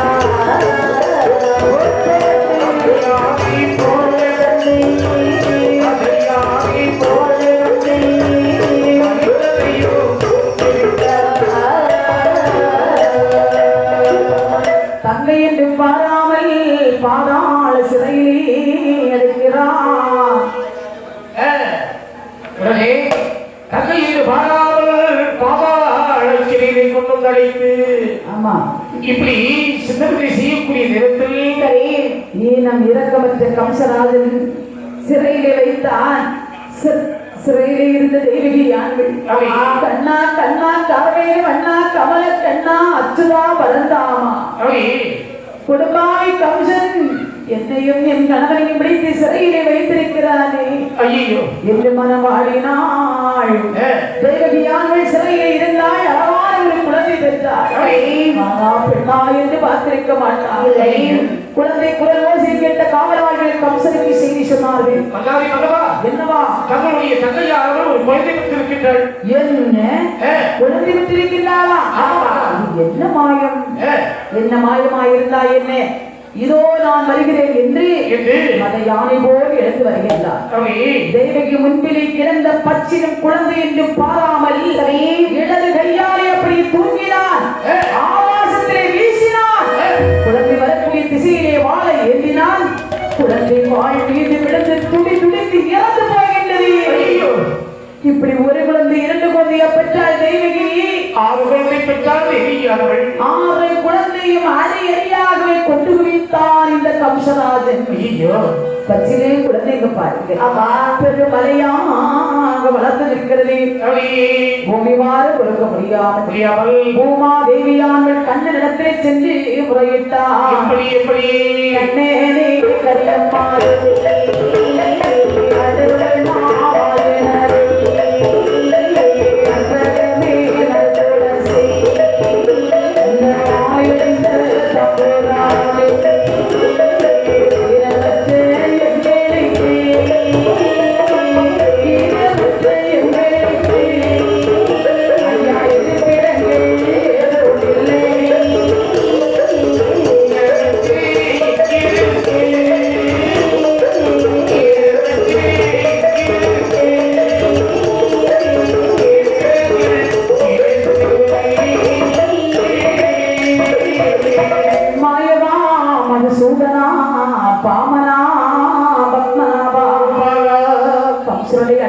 தாங்க முடியவில்லை.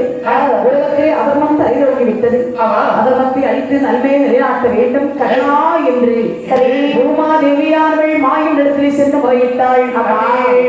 பார்த்தார் என்பெருமாள், அம்மா பூமா, அண்ணா பூமி பார்த்து தீர்க்க வேண்டும், அதர்மத்தை அழித்து நன்மையை நிலைநாட்டு உலகத்திலே நான் பெருமாள் சுவாமியாக அவதாரம் இருக்க போகிறேன். சரி, தேவகியா திருவயிற்றிலே 8வது பிள்ளையாக பிறப்பே. அதாவது அம்மா குமரி பகவதி ஆயர்வாடி வட்டணத்திலே யசோதைக்கு நீ பிள்ளையாக பிறந்து, அதாவது இங்கே மதுராபுரியிலே வந்து நான் பிறந்த செய்தியை கம்சனுக்கு சொல்லிவிட்டு மறைய வேண்டும். அப்படியே அகற்ற வேண்டாம். தேவாதி தேவர்களே எல்லோரும் நீங்கள் ஆயர்வாடி வட்டணத்தை 1000 பிள்ளைகளாக வளர்ந்து வர வேண்டும். அப்படியே நாங்கள் சொல்லிட்டோம் நினைக்கிறார் மாயவன். எப்படி தேவகி வயிற்றில் நாம் 8வது பிள்ளை கண்ணனாக பிறக்க வேண்டும். ஆமா, 8வது பிள்ளையாக பிறக்க வேண்டும். ஆனால் தேவகிக்கு கர்ப்பம் 6 தான் ஆயிருக்கிறது.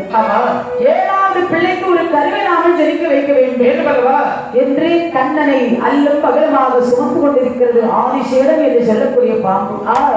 ஆதிசேடனை பார்த்து ஆழிவண்ணன் சொல்லுகின்றார், ஆதிசேடா சுவாமி, நான் ராம அவதாரம் எடுக்கும் போது நீ எனக்கு தம்பி லட்சுமணனாக பிறந்தான். சரி, நான் அப்ப உன்னை எப்படி கூப்பிட்டேன்? அண்ணா அண்ணான்னு கூப்பிட்டீங்க. தம்பி தம்பின்னு கூப்பிட்டேன். எப்படி தம்பின்னு கூப்பிட்டேன்? லட்சுமணன் வந்து தம்பின்னு கூப்பிட்டான். யோ, நான் இப்ப கண்ணு சொல்றேன். ஆமாமா, கண்ணு கண்ணு, நீங்க என்ன தம்பின்னு கூப்பிட்டீங்க?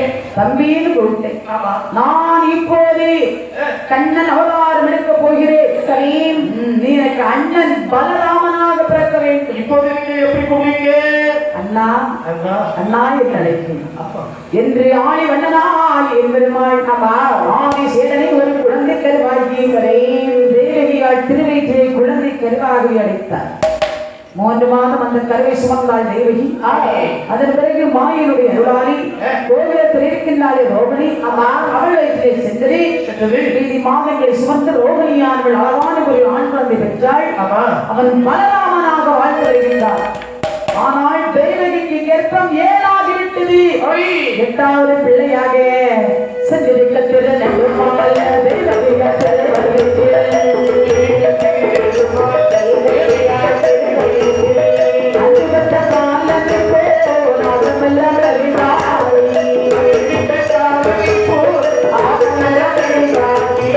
பெருமாளும் தேவகி வயிற்றில் சென்று அவதரித்தார்.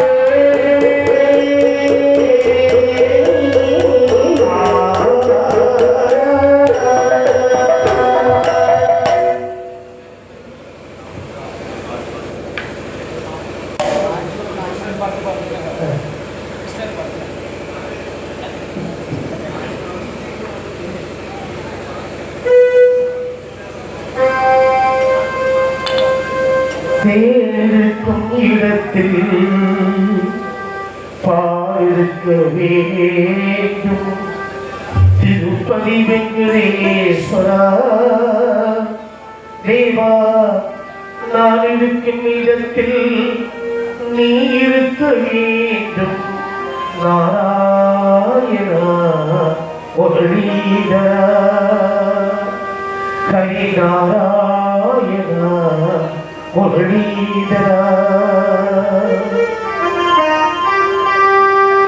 இருக்கும் இடத்தில் பாரிருக்க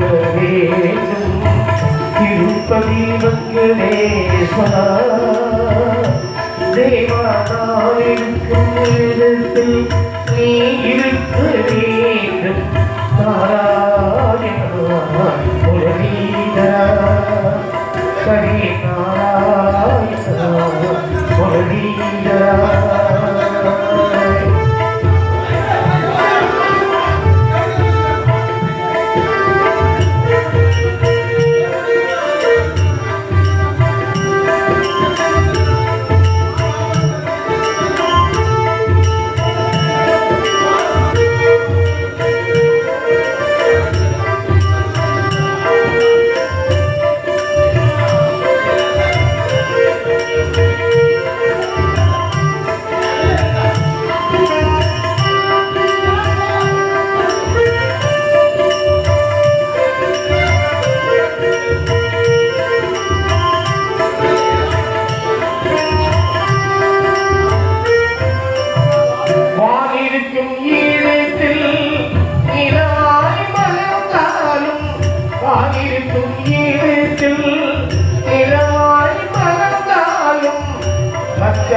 ஜீவ நதியாய் தவழ்ந்தாலும்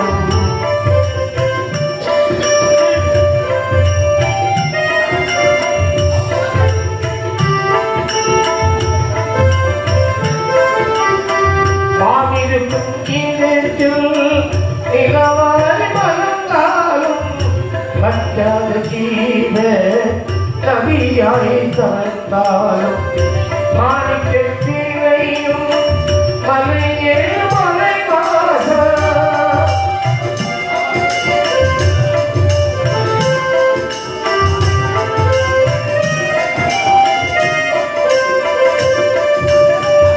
மாணிக்கும் தீவையும் மலையே மலை வாச மங்கையன மீது மகிழ்ச்சிக்க மங்கையன மீது மகிழ்ச்சிக்கும்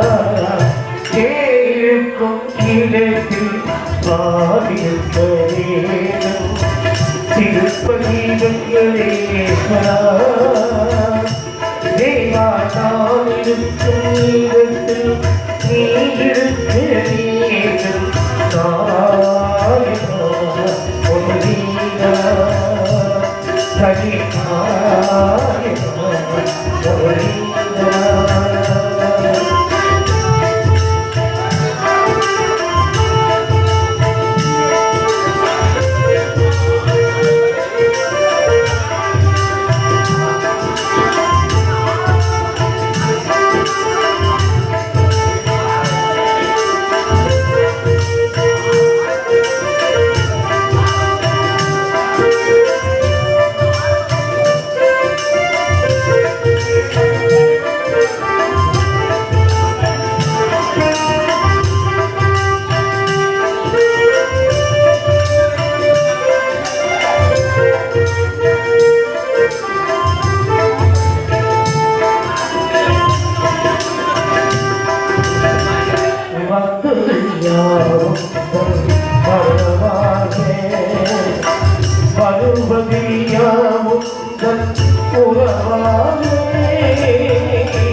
திருப்பதி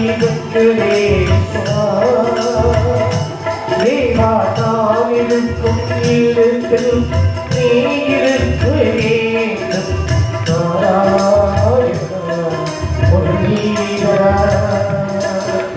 நாராயணா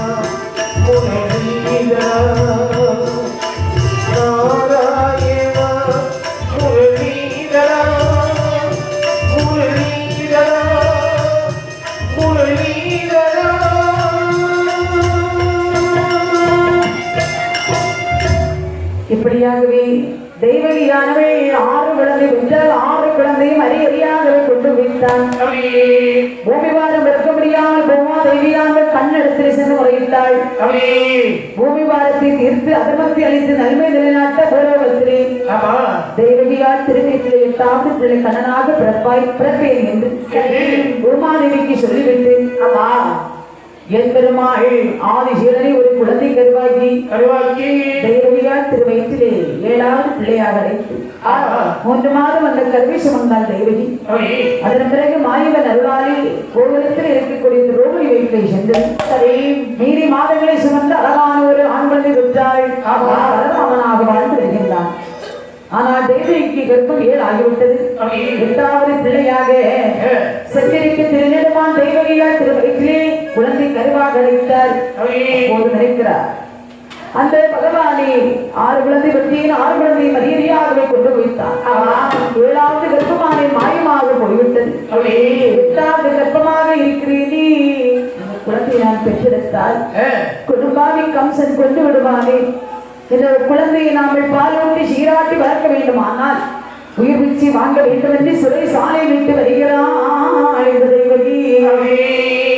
காவல் மனிதனை விட்டு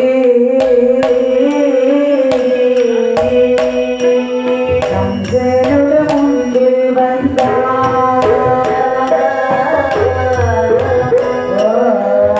அவனுடன் அடியோடு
கம்சனுடைய முன்பிலே வருகிறாள். ஒரு அண்ணன் கிடைத்து விட்டார் என்று நான் எவ்வளவு பெருமிதம் கொண்டேன். நீ வந்த நாள் முதலாய் என்னையும் என் கணவனை பிடித்து சிறையிலே வைத்தார். தன்னை என்று பாராமல் பாதாள சிறையிலே அடைத்தாள். நான் பெற்றிருந்த குழந்தை அத்தனையும் கொண்டு வைத்தார். 7வது கர்ப்பமானே மாயமாக போய்விட்டது. சரி நான் கர்ப்பமாக இருக்கிறேன் அல்ல. இந்த குழந்தை நான் பெற்றெடுத்து பாலூட்டி சீராட்டி மட்டும் விட்டு வளர்க்க வேண்டும். எனக்கு உயிர் பிச்சை கொடு என்ன உடனே கம்சராஜனார் கோபம் கொண்டார். ஏன் தேவி அதாவது உயிர் பிச்சை வாங்க வேண்டும் என்று வந்திருக்கிறாய். அந்த வளர்த்து வாசம் முனிவராக சாபமிட்டிருப்பது உனக்கு தெரியாதா? உன்னுடைய வயிற்றில் பிறகு 8வது குழந்தையாக எனக்கு மரணம் ஏற்படும் என்று அந்த முனிவர் சாபமிட்டிருக்க உனக்கு உயிர் பிச்சை வேண்டுமா? கோடியின் பிறகாலால் எட்டி விதைத்தார். காலிலே விழுந்த தேவகி பிறங்காலால் எட்டி விழுந்தார். மறுபடி சிறையிலே அடைத்தார். சிறையில் இருந்த தேவகியானது நினைக்கிறார், அந்த பகவானே அரண்மனையிலே நான் கன்னி பருவத்தில் வாழ்ந்து வரும்போது கன்னி நல்ல பருவத்திலே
கன்னி பருவத்தில் அரண்மனையிலே வாழ்ந்து வரும்பொழுதே அந்த பாதையாக வந்த ஒரு சோதரர் ஒரு கையை பார்த்து பலன் சொன்னார். அம்மா தெய்வகி, நீ 8 பிள்ளைக்கு தாயாக போகின்றாய். 8வது பிறக்கக்கூடிய குழந்தை இந்திரனை போலிருப்பார், சந்திரனை போலிருப்பார் என்று சொன்னாரே. அந்த பெரியோர் சொல்ல சொல்லி இன்னைக்கு பொய்யாக போய்விட்டதை மாயமா என்று அழுதாள். என் பெருமாள் பிறக்கக்கூடிய தருணம் வருகின்றது. பிறப்புலம்பிய தெய்வகியாள்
எட்டாவது பிள்ளையாக ஓடும் 20 பகலது போலே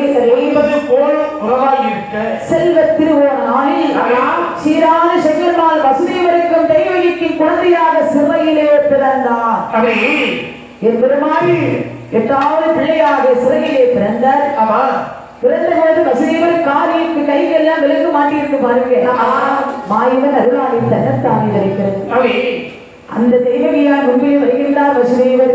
குழந்தையுடைய அழகை பார்த்தார்கள். கண்டவுடனே பலனோட திருவழகு திருவழகு தாய் தாயாரோ தாயாரோ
கால் அழகென்ன கை அழகென்ன மூக்கு செவி அழகென்ன. அங்கே சிவனுடைய திருவிழகு என் சிந்தை எல்லாம் அமையப்படுகிறது. அவை இந்த பாலகனை குடும்பாவி கம்சன் கண்டால் கொண்டு விடுவானே என்று கையிலே வைத்து தத்தளித்துக் கொண்டிருக்கும் போது அந்த சிறையிலே ஒரு அசிரியர் வார்த்தை கொண்டு கேட்கிறது. அந்த வசுதேவரை என்ன பிறந்திருக்கிறது சாதாரண குழந்தை என்று என்ன தெய்வீக குழந்தை. அதர்மத்தை அழித்து தர்மத்தை நிலைநாட்டுவதற்கு உங்களுக்கு பெருமாள் சாமியாக அவதாரம் செய்திருக்கிறார். அப்படியா? இவரை எடுத்து ஆயர்வாடி பட்டணத்திலே யசோதையை நிர்வாக போட்டுவிட்டு சரி யசோதை யாரவள் ஒரு பெற்றோரை பெற்றிருக்கிறார். ஆமா அந்த பெற்றோரை எடுத்துக்கொண்டு வந்து தேவை நிர்வாக போட்டுவிட்டு சிறையில் அமர்ந்து கொண்டது. அந்த அசிரியர் வார்த்தை கேட்ட பிரகாரம் இந்த குழந்தை நான் எப்படி கொண்டு போவேன் என்று பார்க்கும்போது சரி மாயவன் அருளாளி பூக்காரி ஆனவள் தேவகிக்கு பூ கொண்டு கொடுத்து விட்டு பூக்கூடை மறந்து வைத்து விட்டு போகிறாள். பூக்கூடையை எடுத்து புகழ் மாயவன் என்ற பூக்கூடைக்குள்ளே வைத்து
ஆயிரம் கிங்கிலியர்கள் அசைக்கவும் நான் கதவரையில் வருகின்றார்.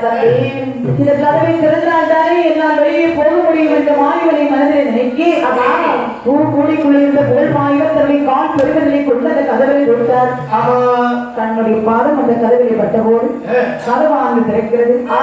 அதை தாண்டி எமனை ஆறு பக்கம் வருகிறார். எமனை ஆற்றிலே தண்ணீர் ஆண்டு கரை உருண்டு ஓடுகிறது. இந்த தண்ணீரை கடந்தால் தானே ஆயர்வாடிக்கு போக முடியும் என்று நினைக்கும் போது பார்த்தால் இல்லாதே ஒரு கூடைக்குள்ளே இருக்கிறது நம்முடைய அண்ணனுக்கு அண்ணன் அல்லவா? கண்ணனுக்கு வழி கொடுக்க வேண்டும் என்று வசுதேவர் நடந்து வரக்கூடிய சமயத்திலே தண்ணீரான முன்னாடி வச்சு பின்னாடி பெருகிக் கொண்டே வருகிறது. அந்த இடத்தில் கிடந்த ஆயர்வாடி கொண்டன வருகின்றார். அங்கே வரும்போது அமாவாசை இருட்டு போல் இருக்கி அந்த மாயனுடைய அரண்மனையில் ஒரே ஒரு மணிவிளக்கு எரிய கண்டார். யசோதைக்கு அது நேரத்திலே கண்ணன் பிறந்தானே என்று சொல்லி அங்கே கண்ணமையெல்லாம்